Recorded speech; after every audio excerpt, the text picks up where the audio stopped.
Halo teman-teman semua, selamat datang kembali di seri kuliah Filsafat Ilmu dan Epistemologi. Sejak awal seri kuliah kita yang ringan ini, saya sudah membahas bagaimana ilmu berkembang, bagaimana kita memperoleh pengetahuan, dan bagaimana kebenaran bisa diuji. Nah, hari ini kita akan membahas sesuatu yang berbeda lagi. Kita akan membahas sesuatu yang mengenai kebenaran. Jadi bagaimana jika kebenaran itu sendiri adalah ilusi? Itu pertanyaannya. Di dunia modern, kita kan sering ya mendengar kata-kata seperti fakta objektif. Nah, atau kita sering juga dengar orang mengatakan ilmu pengetahuan adalah satu-satunya jalan menuju kebenaran. Tetapi dalam jenis filsafat yang nanti akan kita bahas ini, alias ya saya bocorkan saja, filsafat postmodernisme, semua klaim kebenaran meskipun itu saintifik sekalipun itu dipertanyakan. Jadi para pemikir-pemikir posmo itu bertanya apakah ilmu pengetahuan memang benar-benar bisa membawa kita pada kebenaran sejati, atau jangan-jangan ilmu pengetahuan hanyalah satu narasi di antara banyak narasi lainnya. Nah, tapi sebelum jauh melangkah, tadi saya menyebut kata postmodernisme, maka mari kita bahas dulu apa itu postmodernisme. Sebenarnya saya sudah membahas secara khusus di seri sebelumnya tentang postmodernisme, tapi ini untuk menghangatkan kembali ingatan kita. Jadi postmodernisme adalah satu aliran dalam bidang filsafat yang munculnya di abad ke-20. Sebenarnya postmodernisme itu banyak dipengaruhi oleh arsitektur ya, gaya arsitektur ya. Tetapi kemudian ternyata pengaruhnya juga sampai ke filsafat. Dan dia dikenal postmodernisme ini karena aliran ini nyawanya adalah skeptisisme yang radikal. Skeptisisme yang radikal terhadap berbagai macam klaim, termasuk klaim kebenaran yang absolut. Jadi ada beda memang antara postmodernisme dan modernisme. Postmodernisme ini semacam respon pada modernisme. Jika modernisme percaya pada rasionalitas, percaya pada ilmu pengetahuan dan kemajuan, maka postmodernisme justru mempertanyakan semua itu.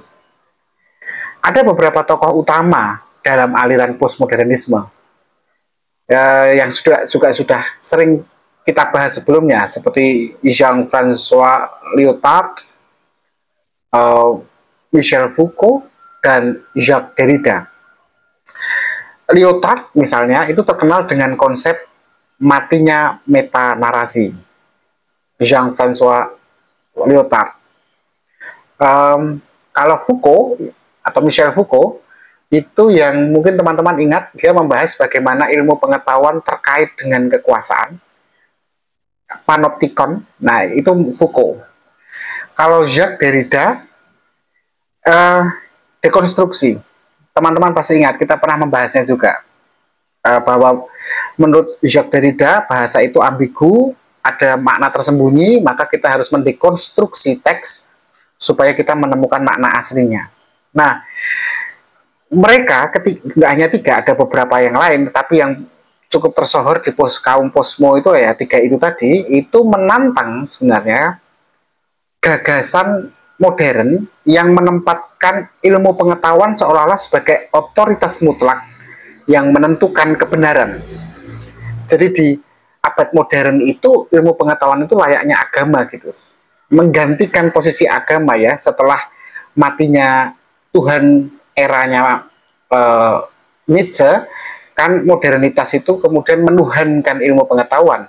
Nah, postmodernisme menantang gagasan tentang ilmu pengetahuan yang seolah-olah punya otoritas mutlak menentukan kebenaran.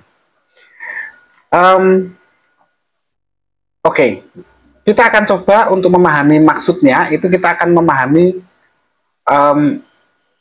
ide atau argumen dari pemikir-pemikir Posmo itu tadi ya. Oke, kita mulai dulu dari Lyotard. Oke. Lyotard ini menulis sebuah karya buku berjudul The Postmodern Condition. Buku itu ditulis sebelum tahun 80, jadi sekitar tahun 78 atau tahun 79 begitu. Jadi di dalam bukunya The Postmodern Condition, Lyotard ini mengajukan ide bahwa di era postmodern kita harus curiga terhadap apa yang disebut sebagai, dalam tanda kutip itu, metanarasi. Metanarasi itu apa? Metanarasi itu adalah kisah-kisah besar yang mengklaim sebagai kebenaran universal.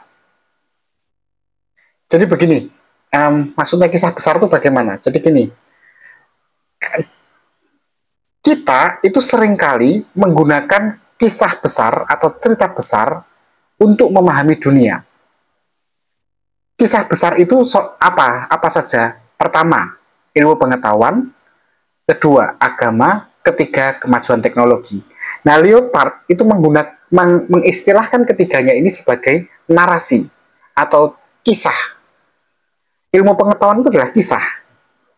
Ketika dunia dijelaskan dengan metode ilmiah. Agama itu juga kisah. Ketika kebenaran yang absolut, kebenaran yang tertinggi, yang hakiki itu diwahyukan. Ketiga, kemajuan teknologi.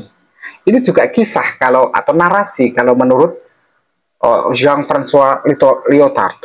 Di mana kemajuan teknologi ini narasinya adalah umat manusia akan terus maju ke arah yang lebih baik. Jadi kemajuan itu adalah bukan hanya baik, tetapi satu-satunya jaminan kebaikan. Nah, Lyotard itu berpendapat bahwa tidak ada satu kebenaran yang berlaku untuk semua orang. Karena setiap klaim kebenaran itu kan hanyalah narasi yang dibuat oleh kelompok tertentu dengan kepentingannya sendiri gitu. Dan termasuk di dalamnya adalah ilmu pengetahuan. Oke, kita berpindah dari Lyotard ke Michel Foucault. Michel Foucault ini yakin bahwa ilmu pengetahuan itu adalah alat kekuasaan. Jadi menarik karena Michel Foucault ini mencoba menghubungkan antara ilmu dengan kekuasaan. Menurut Foucault, ilmu pengetahuan itu tidak netral. Dia bukanlah alat untuk mencari kebenaran, tetapi alat untuk mengontrol masyarakat.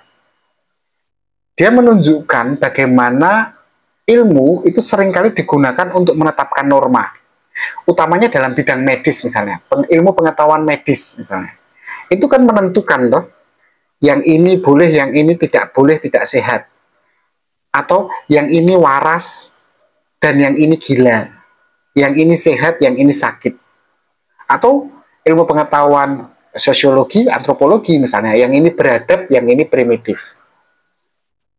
Yang ini, atau dalam ilmu pengetahuan hukum misalnya, yang ini jahat, yang ini baik. Nah, Foucault ini menggunakan contoh yang sangat khas ya, karena dia sendiri adalah seorang penganut homoseksualitas.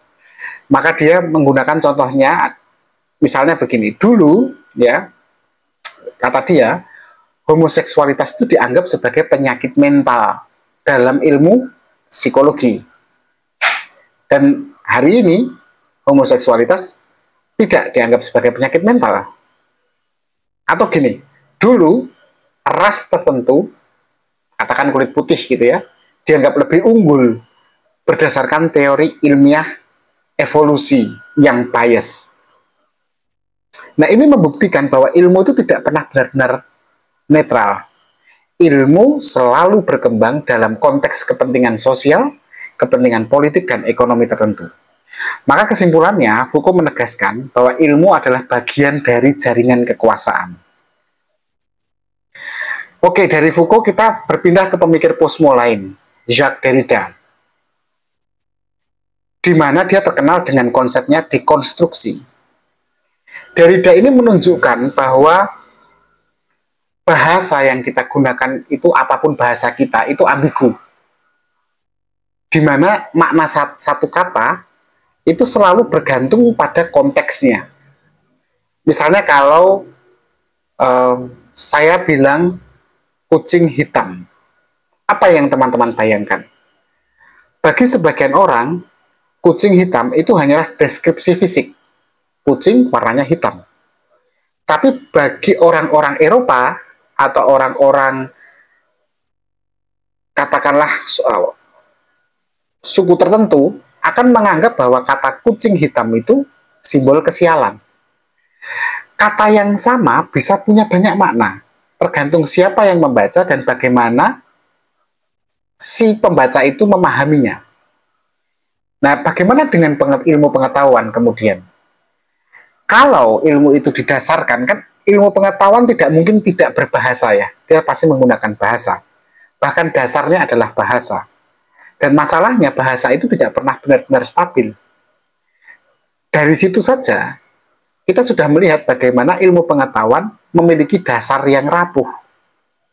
Derrida tidak mengatakan ya tentunya bahwa ilmu itu kemudian tidak berguna. Enggak, dia enggak mau mengatakan itu. Tapi dia hanya mau mengatakan bahwa kita harus berhati-hati. Kita harus berhati-hati untuk tidak menganggap ilmu pengetahuan sebagai satu-satunya sumber kebenaran yang mutlak. Nah, tentu saja teman-teman, postmodernisme tidak lepas dari kritik ya.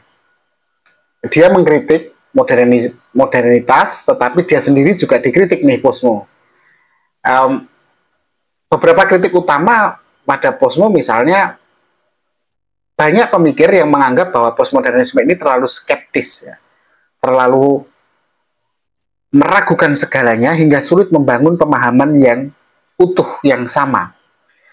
Karena gini, bayangkan saja, jika semua kebenaran oleh kaum posmo dianggap relatif, lalu bagaimana kita bisa mencapai kesepakatan yang sama? Akhirnya komunikasi tidak bisa terjalin dengan orang-orang posmo gitu ya. Atau yang kedua,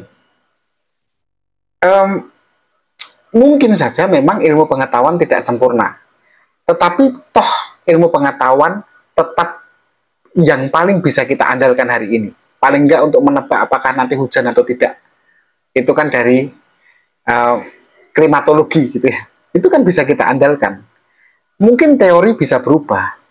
Mungkin ilmu punya metode yang berubah-ubah, tetapi setidaknya manfaatnya perubahan-perubahan itu juga ada gitu. Karena kemudian dari metode-metode yang berubah itu, ilmu hanya ingin memastikan ilmu pengetahuan untuk menyaring mana yang jauh lebih baik, jauh lebih benar, dan mana yang tidak. Bahwasannya kebenaran akan berubah, itu tidak masalah. Gitu. Kemudian kritik ketiga, banyak pemikir yang menganggap bahwa postmodernisme ini seringkali tidak memberi solusi, tapi hanya menawarkan masalah saja. Karena ya seperti itu, postmodern kan bangkitnya dari dekonstruksi ya. Jadi dia tugasnya cuma membongkar struktur saja. Struktur pemikiran dibongkar, struktur teks dibongkar. Tetapi dia tidak memberikan alternatif yang konkret. Atau bahkan mereka memang menghindari untuk memberikan solusi.